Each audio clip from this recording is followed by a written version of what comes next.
Shalom, selamat pagi saudara dan saudari yang terkasih di dalam Kristus. Kita berjumpa kembali dalam sapaan dan renungan pagi GKI Salatiga. Hari ini Sabtu 22 Oktober 2022 bersama dengan saya Nadia Sita. Sebelum memulai renungan pada pagi hari ini, marilah kita menyatukan hati kita menghadap Tuhan dengan berdoa.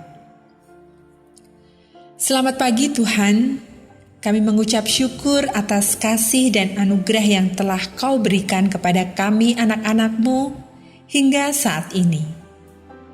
Kami memohon kasih karunia-Mu untuk Engkau hadir di tengah-tengah kami. Pimpin dan tuntun kami ya Bapa untuk mendengarkan sabda-Mu. Kiranya apa yang akan kami dengarkan bersama ini dapat tertanam di dalam hati kami dan dapat menjadi tuntunan bagi kami dalam menjalani kehidupan kami. Segala ucapan syukur dan permohonan kami hanya kami serahkan di dalam tangan Putra-Mu yang tunggal, Tuhan Yesus Kristus. Kami berdoa. Amin.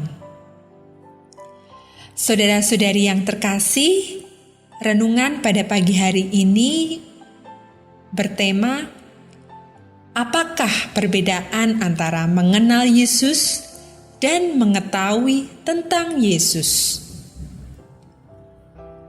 Situs penggemar dan majalah membantu kita menjawab pertanyaan ini. Penggemar yang mengagumi bintang film, TV, musik, atau olahraga menghabiskan uang dan waktu untuk mendapatkan informasi, foto, dan berita menarik tentang bintang favorit atau idola mereka. Setelah mempelajari materi tersebut, para penggemar merasa seolah-olah mereka benar-benar mengenal bintang idola mereka. Tapi, apakah itu benar? Apakah mereka benar-benar mengenal idola mereka? Mereka mungkin mengetahui informasi tertentu tentang idola mereka. Mereka mungkin dapat menyebutkan tanggal lahir, warna favorit, dan hewan peliharaan masa kecil sang idola. Tetapi, jika mereka bertemu langsung dengan sang bintang idola, apa yang akan mereka katakan kepada sang bintang idola? Apakah penggemar benar-benar mengenal idola mereka? Yesus menjawab pertanyaan ini dalam Matius pasal yang ke-7, ayatnya yang ke-21 sampai dengan 23. Bukan setiap orang yang berseru kepadaku, Tuhan, Tuhan, akan masuk ke dalam kerajaan surga, melainkan dia yang melakukan kehendak Bapa-Ku yang di surga. Pada hari terakhir, banyak orang akan berseru kepadaku, Tuhan, Tuhan, bukankah kami bernubuat demi nama-Mu, dan mengusir setan demi nama-Mu, dan mengadakan banyak mujizat demi nama-Mu juga? Pada waktu itulah aku akan berterus terang kepada mereka dan berkata, Aku tidak pernah mengenal kamu. Enyahlah daripadaku, kamu sekalian pembuat kejahatan.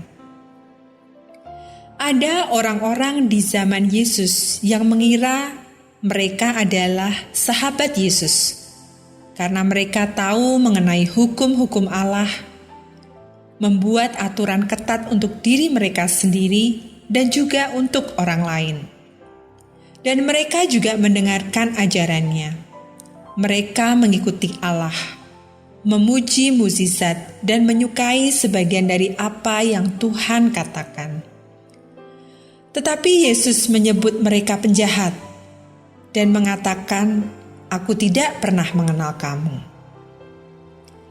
Saat ini ada ribuan orang yang mengetahui tentang Yesus, yaitu mereka mengetahui beberapa kebenaran firman Tuhan. Mereka mungkin hafal beberapa ayat Alkitab dan mungkin mereka bahkan beribadah ke gereja. Namun, mereka tidak pernah membiarkan kebenaran firman itu menjadi suatu realitas dalam pribadi hidup mereka. Mereka memiliki pengetahuan di kepala tanpa menyelami kebenaran itu di hati mereka. Yesus menjelaskan tentang ini. Orang-orang ini memuliakan Aku dengan bibirnya, padahal hatinya jauh daripadaku. Percuma mereka beribadah kepadaku, sedangkan ajaran yang mereka ajarkan ialah perintah manusia. Sangat penting untuk mengerti bahwa manusia dengan segala yang ada pada dirinya tidak akan mampu mengenal Allah karena manusia penuh dosa. Alkitab menyatakan kalau semua orang itu berdosa, dan kita telah jatuh dari standar kekudusan yang dituntut Allah untuk bisa bersatu dengannya. Alkitab juga menyatakan kalau konsekuensi dari dosa adalah maut. Kita akan binasa tanpa Allah, kecuali kita percaya dan menerima janji keselamatan Yesus di kayu salib. Jadi untuk sungguh-sungguh mengenal Allah, pertama-tama kita harus menerimanya dalam hidup kita. Tidak ada yang lebih penting daripada memahami kebenaran ketika mengenal Allah.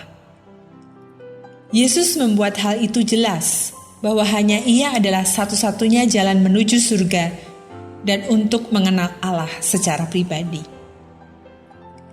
Yesus datang untuk memberikan nafas kehidupan kepada kita dengan memberikan dirinya sebagai korban, sehingga dosa-dosa kita tidak akan menghalangi kita untuk mengenal Allah.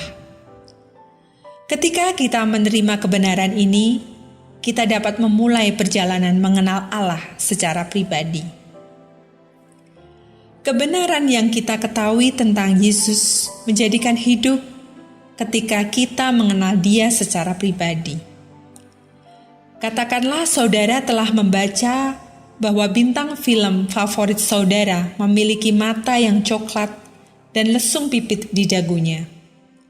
Ciri-ciri itu tadinya hanyalah kebenaran di atas kertas, sampai saudara bertemu langsung dengannya. Lalu tiba-tiba mata coklat itu menatap saudara, dan lesung pipit itu berkerit. Saudara mungkin ingat bahwa saudara pernah mendengar informasi itu sebelumnya. Tetapi ketahuilah bahwa saudara sedang mengalami dan melihatnya secara langsung. Anda tahu tentang idola saudara sebelumnya, tetapi tahu bahwa Anda mengenalnya. Yang abstrak akan menjadi konkret.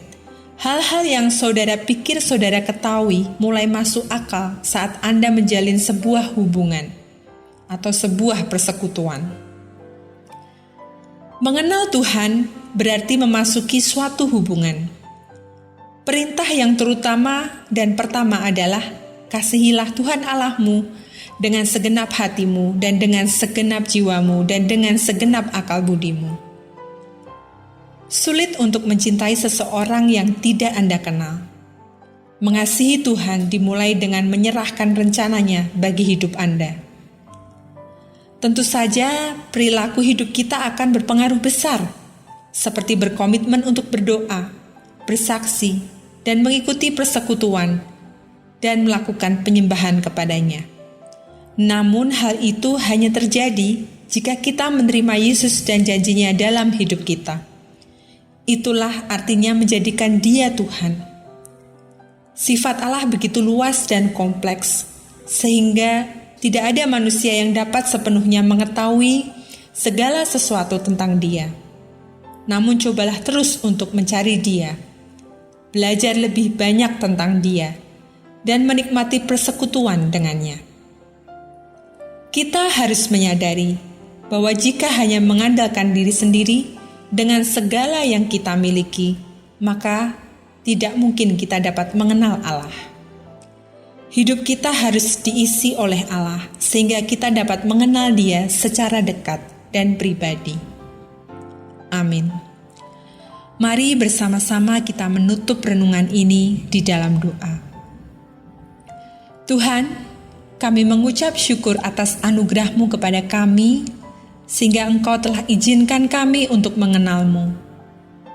Kami ingin mengenal-Mu lebih sungguh ya Bapa, Tidak hanya sekedar tahu, tetapi kami ingin memiliki hubungan dan persekutuan yang erat dengan Engkau.